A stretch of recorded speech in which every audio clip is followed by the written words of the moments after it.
Hidup ini adalah seni mensikapi semua realitas sajian hidangan yang semesta kasih buat kita. Jadi seni merespon gitu. Seni merespon itu ya seninya tuh ada di cerita daily routine itu. Seninya apa? Seninya adalah pada saat kita memulai hari, sadari bahwa luangkan waktu untuk terkoneksi di awal hari dengan yang tanpa batas.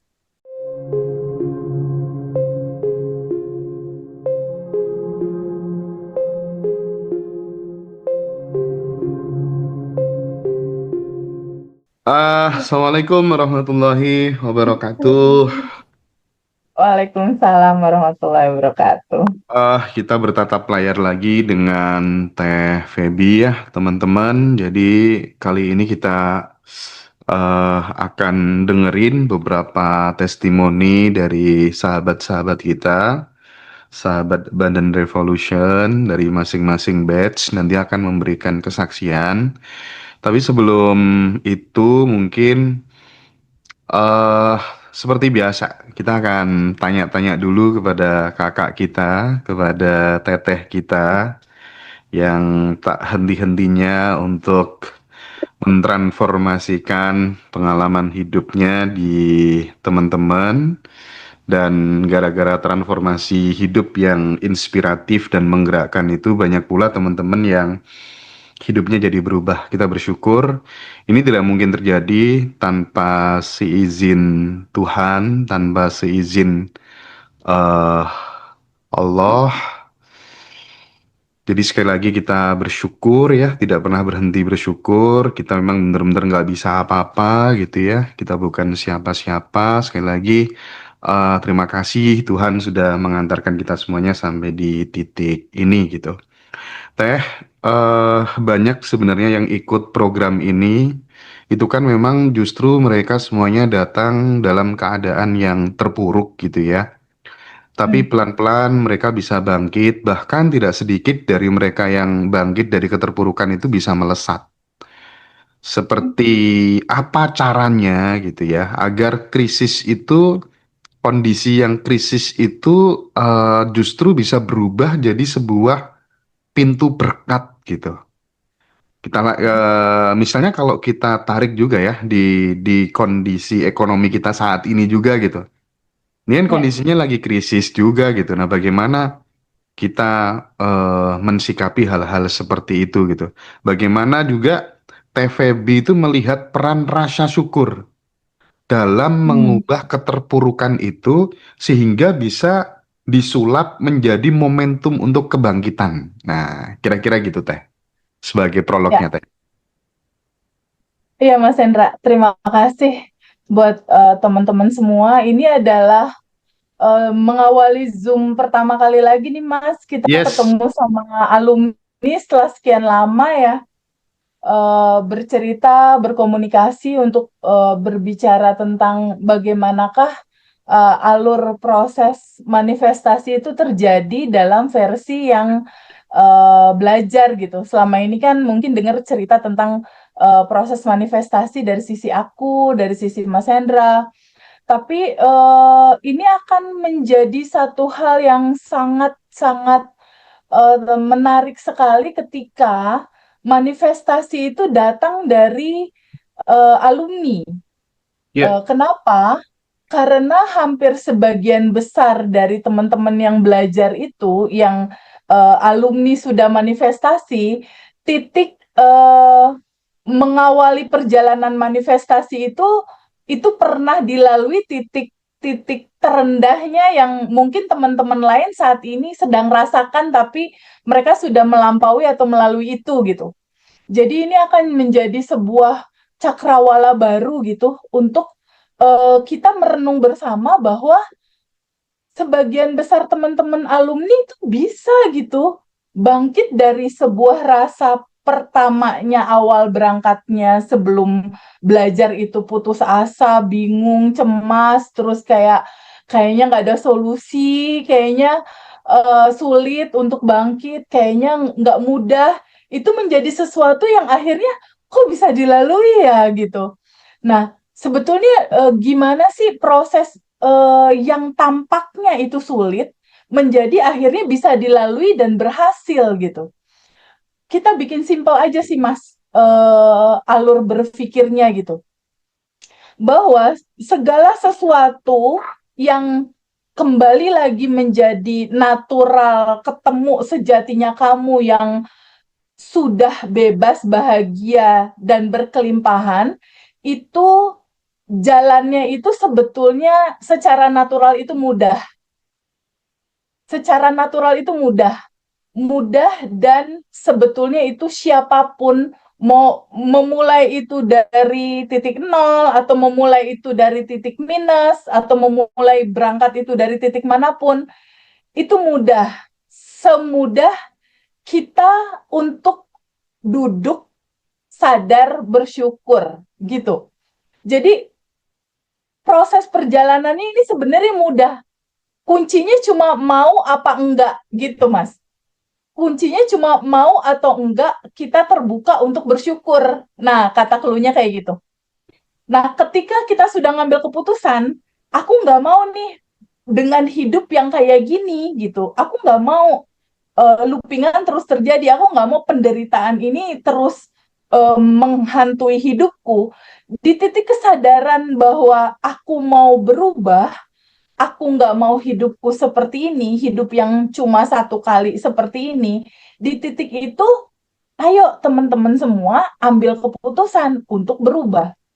Nah, cara ambil keputusan untuk berubahnya, ayo terbuka pada sebuah kemungkinan gitu, bahwa selama ini yang kamu pahami, yang kamu jalani, itu kan kenyataannya kayak gini. Maksudnya, kenyataannya banyak PR, ada loopingan, kenyataannya kayak gitu.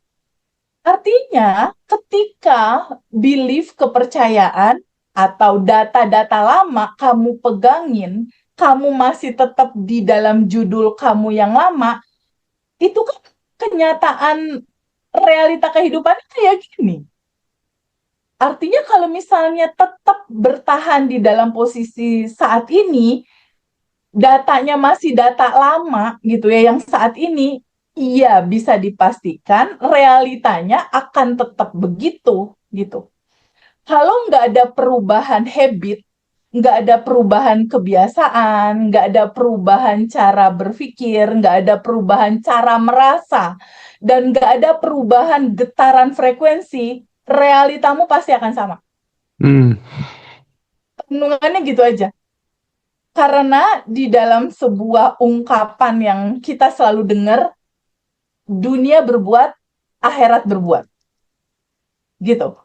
Jadi Hmm. kalau seandainya kitanya sudah mau berubah, merubah identitas dari sebelumnya itu adalah identitas menderita dan identitas merasa kurang, kan yang selama ini terjadi sama sebagian besar dari kita atau sebagian besar awalan alumni itu pasti ceritanya gini, Teteh, aku tuh capek, aku tuh lelah, aku tuh menderita, aku dikejar-kejar, aku dihianati. Artinya kan ada penderitaan di situ yang terasa. Lalu berikutnya, Teteh, aku nggak bisa bayar utang, aku nggak punya uang cukup. Artinya kan punya rasa mental kekurangan. Nah, itu tuh identitas lama, itu tuh identitas palsu. Karena sebenarnya Allah ciptakan kita, Allah Tuhan atau apapun nama itu disebut, menciptakan kita, default DNA-nya itu adalah DNA kebahagiaan dan kelimpahan. Ya, sekali lagi nih aku bilang, hak hidup, hak hidup. Semua orang itu adalah bahagia dan berkelimpahan. Pegang itu deh. Kalau ternyata DNA-nya itu udah terpasang, Mas, sejak awal jauh sebelum dia lahir bahkan, itu udah DNA kelimpahan sifat-sifat Allah tuh udah dipasang di tubuhnya gitu. Jadi DNA kelimpahan, DNA kebahagiaan itu dipasang jauh sebelum dia lahir. Pas dia lahir itu udah bersama-sama dengan kebahagiaan dan kelimpahan. Itulah sejati dia. Itulah dia, itulah naturalnya dia, itulah jalan pulang tempat kamu pulang. Nah, kesejatian kamu yang bahagia dan berkelimpahan ini, itulah tujuan hidup yang harus kamu tahu bahwa itulah kamu, esensinya bahagia dan berkelimpahan. Nah, ketika realitas saat ini sudah berjalan jauh dalam ketakutan, ada rasa nih ketakutan, kebingungan, kecemasan, itu artinya kesejatiannya ada di situ, tapi dianya tuh secara rasa tuh jauh sekali. Artinya kelimpahannya itu tertutup gitu, Mas. Tertutup sama lapisan-lapisan emosi yang menutupi kelimpahannya. Sehingga bagaimana ini mengawali ini semua gitu? Yaitu kesadaran untuk mau berubah atau enggak, mau pakai identitas lama, kekurangan, penderitaan dan kekurangan, atau mau balik ke yang sejatinya kamu, yang asli, yang sudah bahagia dan berkelimpahan. Startnya di situ dulu. Kalau ternyata udah sadar bahwa enggak teh, aku mau yang lepas dari ini semua. Nah, nggak cukup cuma di mulut, kalau ternyata udah ada awareness atau kesadaran menyadari bahwa nggak kayak gini deh kayaknya harusnya hidup. Nah, ambil langkah karena nggak mungkin habit nggak berubah gitu. Nggak mungkin habit nggak berubah. Ambil langkah untuk sebuah keputusan. Langkah pertama apa? Segala sesuatu tidak mungkin berubah tanpa pengetahuan. Segala sesuatu nggak mungkin berubah tanpa ilmu, Mas Hendra. Nggak bisa. Karena ilmu pengetahuan itulah yang menerangi kehidupan kita. Pengetahuan apa? Pengetahuan tentang siapa dirimu. Nah, ketika kamu udah tahu itu dan bagaimana cara kerja semesta itu berjalan, kamu udah tahu itu, berikutnya nggak cuma cukup dipandangin doang, ih keren ya sejatinya aku gitu. Oh kayak gini ya cara kerjanya, nggak cukup kayak gitu, nggak bisa. Harus ada habit yang berubah. Habit apa? Dari yang biasanya mengeluh jadi bersyukur gitu loh Mas. Itu Hmm. yang kalau di daily rutin kita baru melek mata nih Mas. Bisa Iya, iya. ditanya sama, sama alumni. Itu ada 30 hari daily rutin. Baru Hmm. melek mata nggak boleh megang handphone dulu. Sadar nafas syukur dulu. Pada saat melek mata, sadari rasa terima kasih ya Allah, makasih aku masih dikasih nafas. Kita Hmm. sadari bahwa ya Allah masih dikasih nafas gitu. Di titik kita sadar, ya Allah makasih ya masih dikasih nafas. Makasih atas kesehatan. Makasih atas rezeki yang masuk. Di titik kamu sadar, pagi-pagi nih baru melek gitu, bahwa ada yang tanpa batas di dalam dan ada yang tanpa batas di luar, kesadaran itu di dalam nafas, itulah momentum di mana kita terkoneksi gitu, Mas. Jadi si kesadaran di dalam nafas ini membuat kita tuh kayak terkoneksi, kayak colokan listrik gitu. Hmm. Colokan listrik yang nyambung ke powernya gitu. Terkoneksi bahwa, oh ada 40 triliun sel di dalam tubuhku, satu selnya itu 99% ruang kosong. Yang kosong ini berisi energi tanpa batas. Kalau hampir lebih dari 90% di dalam sel itu berisi energi tanpa batas, berarti dominan aku yang tanpa batas itu dong. Nah, di titik kesadaran bahwa, oh ada yang tanpa batas di dalam diriku, ada samudra potensi tanpa batas di dalam diriku. Dan ada yang tanpa batas juga di luar tubuhku, yaitu di dalam semesta ini. Dan aku ada di dalam yang tanpa batas itu, gitu. Itu kalau misalnya udah disadari itu berarti di dalam ada yang tanpa batas, di luar ada yang tanpa batas, berarti kita ada di dalam kelimpahan dong. Ketika kita menyadari kita ada di dalam dia, di dalam kelimpahan itu, di dalam energi tanpa batas itu, ya terus nikmat mana lagi yang mau didustakan? Iya, iya, iya, iya, iya, oke, Karena oke, Teh. di titik klik kesadaran itu yang membuat jembatan jalan keluar kebuka, Mas. Mm, mm, mm.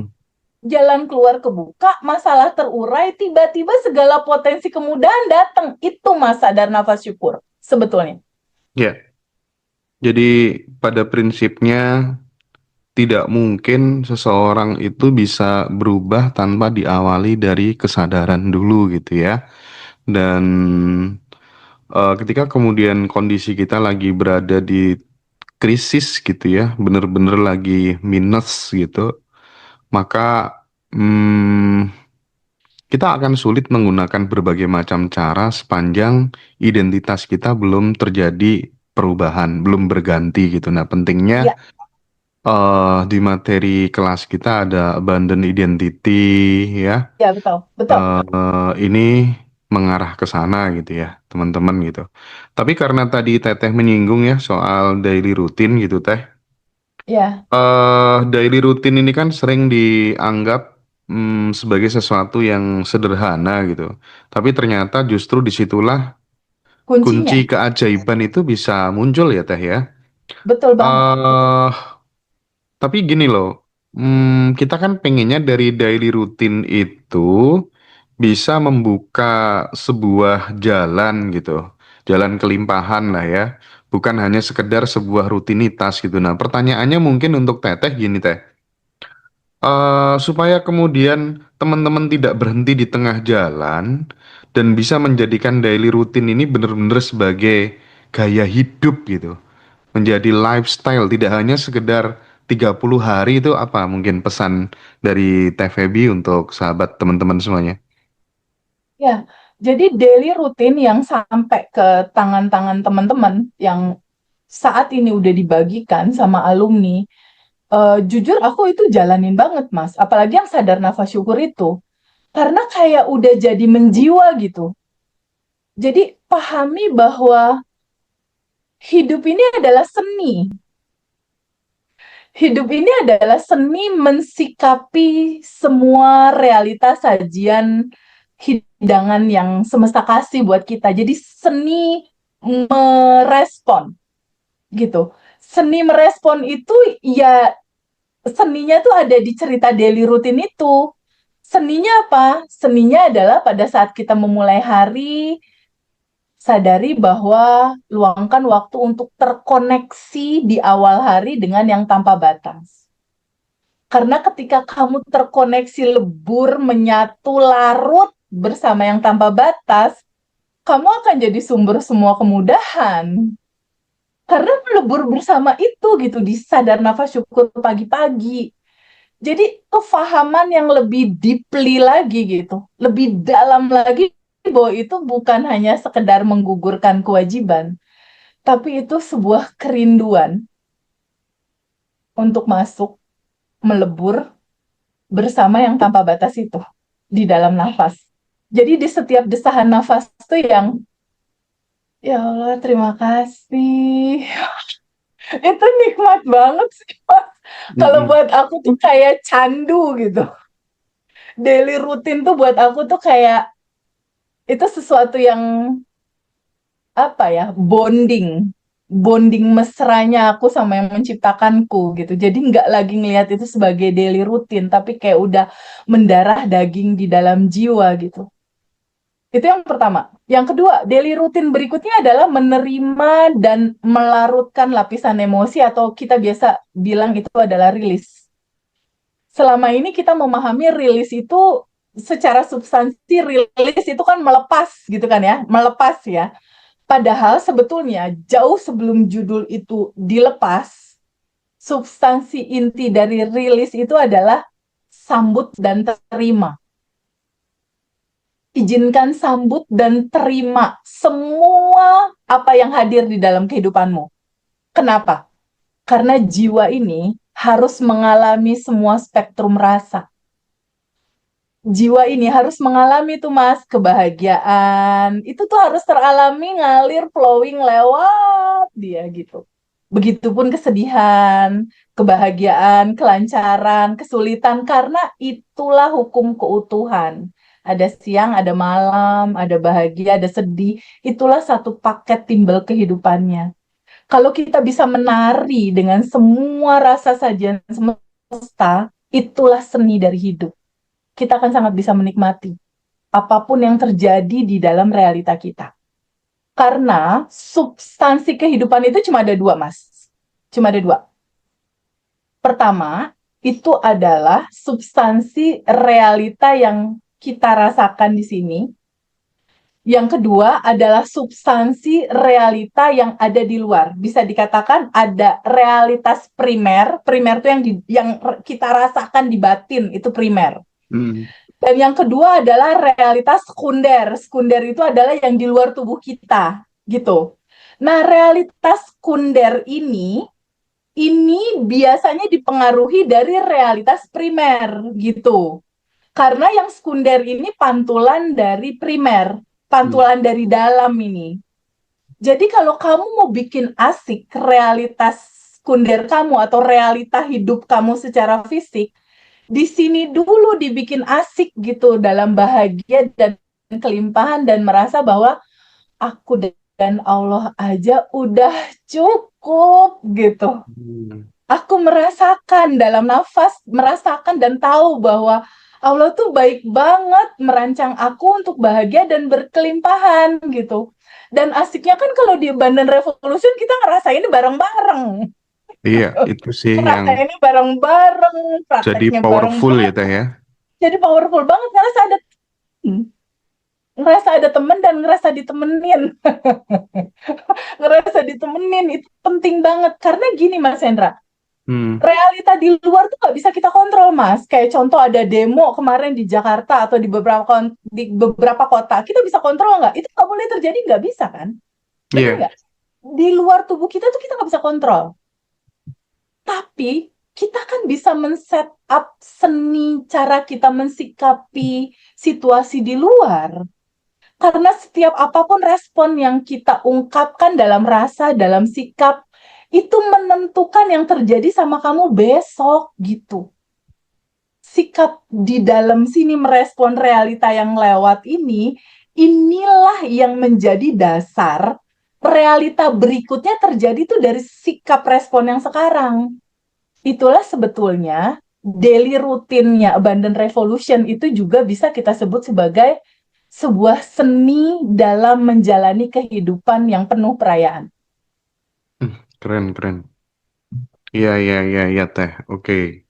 Oh, ini banjir, banjir ilmu-ilmu yang selama ini jarang dibuka gitu ya. Bersyukur ya kita semuanya teman-teman. Mudah-mudahan kita bisa praktik gitu ya, bukan hanya sekadar wacana, tapi bisa kita aktualisasikan, bisa kita terjemahkan dalam bahasa kehidupan sehari-hari gitu. Nah, nanti untuk teknik memperjelas dan lain sebagainya, mungkin teman-teman yang baru bergabung di live TikTok dan lain sebagainya yang di YouTube, eh kalau mungkin 2 hari lagi kita ada kelas Zoom spesial ya, Betul, tanggal 11 itu. spesial. Nah, terus yang kelas batch 18-nya nanti di tanggal 25, teman-teman bisa daftarkan diri segera. Dan tadi kita nyimak di grup alumni Reoni yang di Jogja tadi banyak yang request.